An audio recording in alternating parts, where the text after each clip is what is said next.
Welcome to another episode of Shot in the Dark. I am your host, John Siino Evil here. Let's get right down to it. AEW Dark Elevation starts with Santana Ortiz with a promo, pretty much talking about how they've only gotten one title shot, and that was back in February 2021. And starting tonight, they're going to climb their way back to earning that. First match, Jade Cargill with a record of 6-0, accompanied by Smart Mark Sterling, her, lawyer, or, advocate, as you can say, defeated Rache Chanel. Chanel, we haven't seen her in AEW since November of 2020. Cargo wins very quick here with the Jaded. After the match, Mark Sterling comes in the ring and says that Jade doesn't need a manager, she needs representation, and he's the best out there. And they're going to renegotiate her contract a little bit, and for monetary purposes, she's going to hit her catchphrase, and she says it, "I'm that bitch." Match number 2. Santana and Ortiz with a record of 17-9 defeated the team of Adrian Alanis and Liam Gray with a record of 4-4. Good to see that Liam Gray is okay after last week's scary fall. Santana Ortiz, they seem to have some new theme music they come out to. And Ortiz gets the pin on Alanis after the kick to the head, sit out, powerbomb combo. If anybody knows what this move is called, please let me know. They've never named it anything, as far as I know. And I would like to give it a name instead of having to describe it. Dark Order has a promo backstage where Evil Uno gets everybody fired up about his match with Miro, and then everybody's kind of impersonating them. And he talks about his opponent tonight, which is Danny Limelight. Scorpio Sky with a record of 13-2 defeated Trevor Reed. Ethan Page is on commentary during this match. Reed has had one previous match in AEW, losing to Ricky Starks back in November. Sky gets the win here with the heel lock. Varsity Blondes has a quick promo saying that they're going to win tonight, just like they did last week, and they can't wait to hear the crowd chant Varsity. Brian Cage and Powerhouse Hobbs defeated Trevor, Eon, and Kendall Blake. Taz is on commentary during this match. Eon and Blake are both making their debuts. Blake goes by SP the Ghost in the Indies. And he's welcomed to AEW by getting 9 back-to-back body slams by Hobbs. But Cage ends up getting the win here on Eon after the Drill Claw. They seem to be on the same page here this week. No dissension in Team Taz. Evil Uno with a record of 14-2 defeated Danny Limelight with a record of 3-6.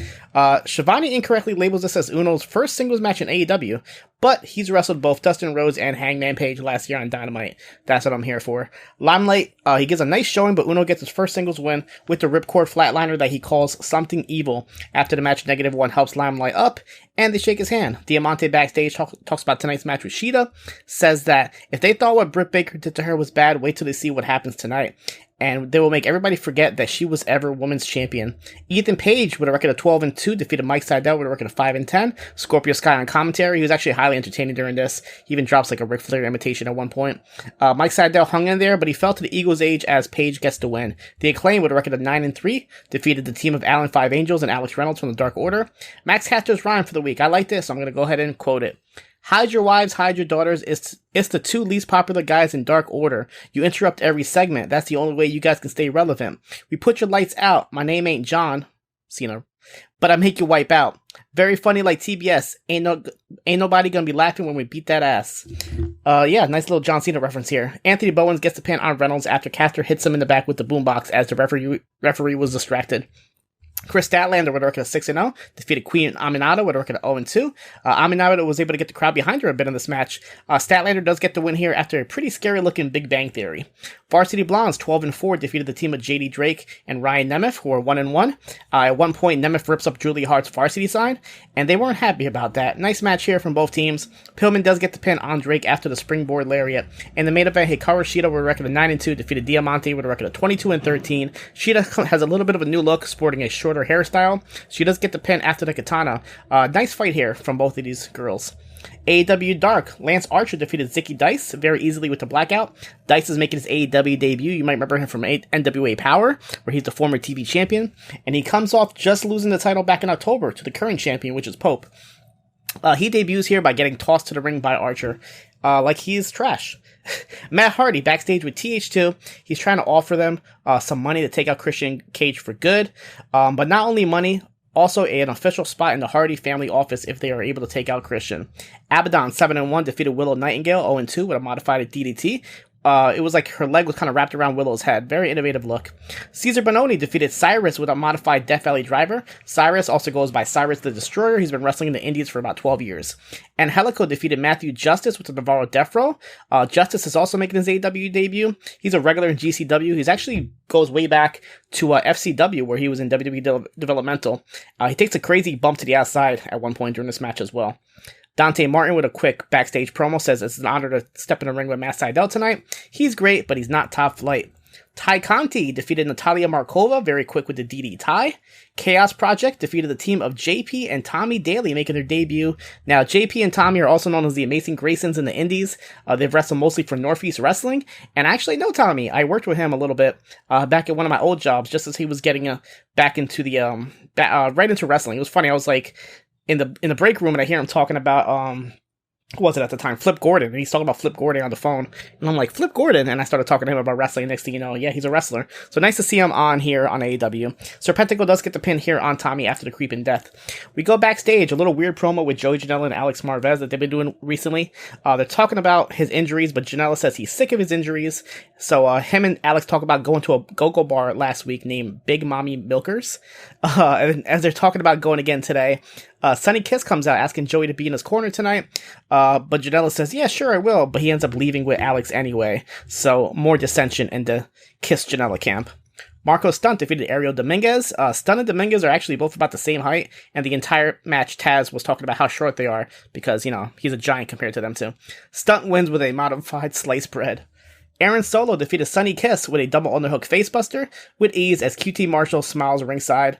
As Kiss comes out, Kiss was upset that Janela didn't come out, so pretty sad here. And after the match, the factory keeps beating down on Kiss, and Excalibur keeps saying, "Where's Joey? Where's Joey?" So more to the storyline, I guess, to come. I'm actually enjoying this little slow burn with the Kiss and Janela story. Nyla Rose defeated Missa Kate, making her debut. She's a wrestler out of Chicago, easily with the Beast Bomb. QT Marshall defeated Bear Bronson with the Diamond Cutter. A pretty hard-fought match here from Bronson. Thunder Rosa defeated Megan Bayne with an ankle lock. Rosa wins here in real dominant fashion. Then after the match, she calls out Britt Baker.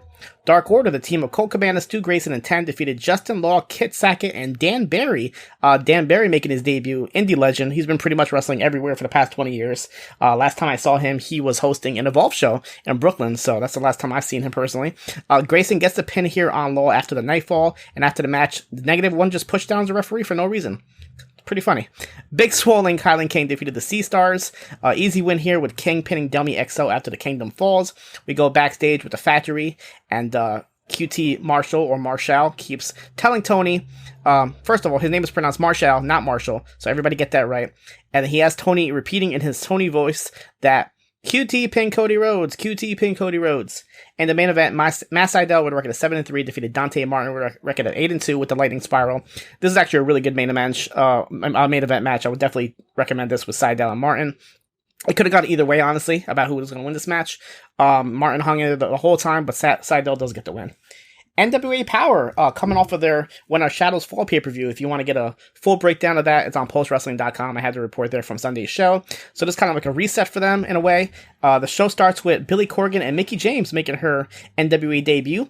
And Corgan announces that NWA is returning to St. Louis from August 28th to the 31st, with August 28th being an all-women's pay-per-view with Mickie James as the executive producer, and August 29th will be NWA the 73rd anniversary show. Mickie then cuts a real passionate promo about the women's division and says that she wants the best of the best on this show and doesn't care if they're contracted elsewhere. We go to Camille, who comes out, the new women's champion here. She's talking about winning the title. Tom Latimer comes out and starts making out with her. And then Joe Galley, who's a commentator here, starts yelling at him for what they did to Trevor Murdoch. Chris Adonis and Nick Aldis come out. They're pretty much talking about how Aldis was fined $25,000 because of his match with Trevor Murdoch. Galley just gets passionate and walks off, so Tim Storm takes over. Adonis mentions that he never lost the national title. He should still be champion because a couple weeks ago he had to relinquish it in order to be in the Battle Royal where no champions were allowed. Storm announces that Latimer and Adonis will be no triple threat against Perro in the national title tournament that's coming up soon to determine a new champion. Mae Valentine is backstage with Serena Deeb. She says she was honored to hold the women's title and she hopes to stick around at NWA. NWA TV title match. Pope defeated Luke Hawx, who earned a title shot in the pre-show. Pope wins with the Elijah Express with about 45 seconds left on time limit. Kyle Davis and Mae Valentine are plugging merchandise when we get this masked man who doesn't reveal who he is. A real distinctive voice, and from what I saw from his eyes behind the mask, but I couldn't really point my finger on who it was. Maybe it'll be revealed soon. And he says that only Billy Corgan knows who he is, and that's the reason why he signed him. Taryn Terrell defeated Lady Frost, who's making her debut in NWA. She's wrestled in WWE and even AEW recently. Terrell plays up the match as she doesn't want to wrestle, so Frost is like, fine, she gives a handshake, and as she's leaving, Taryn Terrell just rolls her up for the win.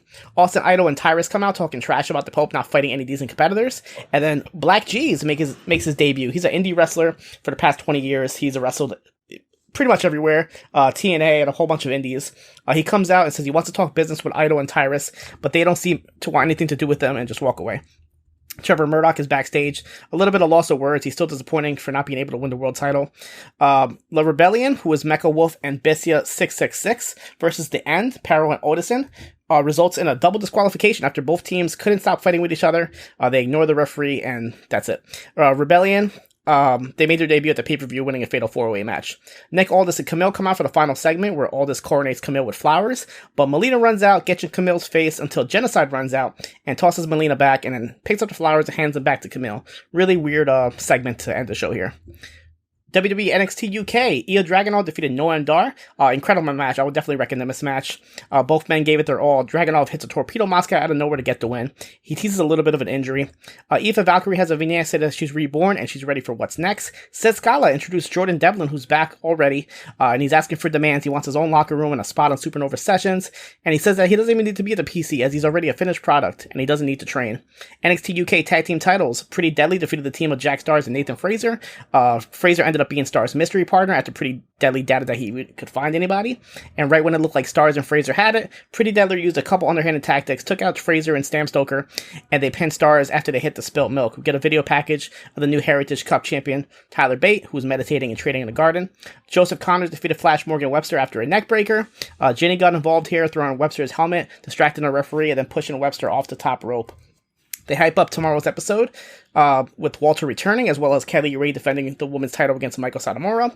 Joe Coffey defeated Rampage Brown in the main event with the best of the bells. After the match, they shook hands. They know that they're tied 1-1, so they're hinting at a rubber match coming down the line. And before the show can end, Ilja Dragunov comes out, stares both of them down. So it should be pretty interesting what happens between these three, and I'm intrigued to see who's going to step up and challenge Walter once he returns. 205 Live, Vic Joseph is back on commentary, replacing Tom Phillips, so he's joining Nigel McGuinness. Ari Sterling defeated Sunil Singh with the Baja 86. The Singhs try to do twin magic at one point, and then the referee is like, "You're the wrong Bollywood boy." It's also mentioned that Asher Hale volunteered to be in Sterling's corner, but he declined.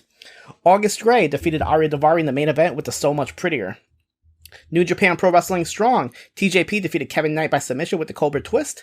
Barrett Brown defeated Adrian Quest. Barrett comes out with Bateman now, so he's aligning himself with him. This is Brown's actual first singles match victory here. So he wins with a little bit of distraction from Bateman, and after the match, Fred Alser offered to give some backup to Quest if he needed it. And the main event, Satoshi Kojima making his New Japan Pro Wrestling Strong debut, teams up with Carl Fredericks, defeated Dammy Limelight and JR Kratos. Fredericks gets the submission win on Limelight with a single leg Boston Crab, while Kojima is holding Kratos down on the outside. And after the match, Kojima and Kratos kept battling, so teasing some singles match between these two soon. Ring of Honor started the Survival of the Fittest tournament, which is a tournament that past winners include Bryan Danielson, Tyler Black, Jay Lethal, Adam Cole, Roderick Strong, Punishment Martinez, and many more. And in the first match, Demonic Flamita defeated Ray Horace with a roll-up. So Flamita has a new look, new music and everything. And also a match on their YouTube show, Week by Week. Brian Johnson defeated Sledge to advance. In the main event, Josh Woods defeated Silas Young by submission in a Pure Rules match. Main event, Mansoor defeated Drew Gulak, and Mustafa Ali defeated Jeff Hardy by submission. Pretty much he becomes unresponsive, so the referee just calls off the match. And the WWE Network editions of the week, we get Progress Chapter 112, where we crown new tag team champions as Lycos Gym, which is Kid Lycos 1 and 2. They win a tournament final against the Young Guns, and we also get another episode of ICW Fight Club. If you guys want to hear more from me, you can catch me on BD Elite this Saturday with Braden Harrington. I've been filling in the last couple weeks with Davey Portman as well, reviewing AEW Dynamite as they do these Friday night shows. So yeah, check me out. And that is it for me this week. You can catch me next week for another episode of Shot in the Dark.